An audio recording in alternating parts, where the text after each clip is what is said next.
କାହ୍ନୁଚରଣ ଜେନା ଆଜ୍ଞା ଆମର ଦଶମ ବାର୍ଷିକ ପୂଜା। ଏ ପୂଜାରେ ଆମର ଗାଁର ସବୁ ଗାଁରେ ମାନେ ବିପଦ ଏଠି ମୁକ୍ତ ହୁଏ, କିଛି ବିପଦ ଆସେନି। ଏ ବଜରଙ୍ଗବାଲି ହନୁମାନ ଆମର 10 ବର୍ଷ ହେଲା ଏଠି ଦଶମ ବାର୍ଷିକ ପୂଜା। ଏ ଠାକୁରଙ୍କୁ ଡାକିଲେ ଜୟ ବଜରଙ୍ଗ ଜୟ ଶ୍ରୀରାମ ବଜରଙ୍ଗ ବାଲିଙ୍କୁ ଡାକିଲେ ସବୁ ବିପଦରୁ ମୁକ୍ତ ହୁଏ। ମାନେ ଯୋଉ ରୁଦ୍ର ଯୋଉ ସୂର୍ଯ୍ୟଙ୍କର ଯୋଉ ରୁଦ୍ର ତାପ, ଏ ରୁଦ୍ର ତାପକୁ ବିନାଶ କରିବା ପାଇଁ ମା ବିଭିନ୍ନ ପ୍ରକାର ଆମ୍ବ ତ ଆପଣ କେବେ ଖାଇଥାନ୍ତିନି। ଏଇ ଆଜିର ଆମ୍ବ ହିଁ ମାଙ୍କୁ ପଣା ଦେଲେ ଯୋଉ ସତ୍ୟ ଫଳ ଆମ୍ବ ତାକୁ ସମସ୍ତେ ସେବନ କରନ୍ତି।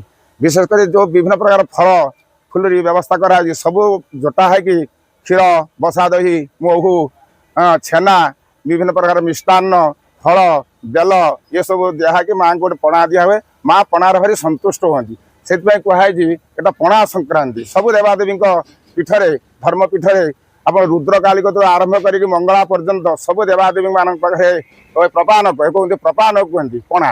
ଏ ପଣାକୁ ସବୁ ସେବନ କରନ୍ତି। ତାଙ୍କରି ଅଧରାମୃତକୁ ମା ତ ପଣା ସେବନ କରନ୍ତି ଭାଣ୍ଡରେ, ତାଙ୍କରି ଅଧରାମୃତକୁ ପାନ କରିକି ଭକ୍ତମାନେ ସବୁ ନିଜ ନିଜ ଯନ୍ତ୍ରଣା ଦାଉରୁ ରୋଗରୁ ମୁକ୍ତ ହୁଅନ୍ତି।